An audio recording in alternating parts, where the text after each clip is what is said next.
Мен Секетаева Толқын Мұратқызы, 17 мектептің бастауыш сынып мұғалімі.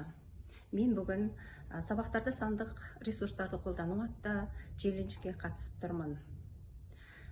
Бүгінгі таңда әлемдік білім беру деңгейіне кіру мақсатында біздің елімізде білім жүйесінде үлкен өзгерістер болуда. Солардың бірі сабақтарда цифрлық сауаттылықты қолдану. Сабақтарда Learning Apps, Quizzes, Animato, Animarker платформаларын сабақты түсіндіруге, сабақты қызықты өткізу үшін қолданамыз.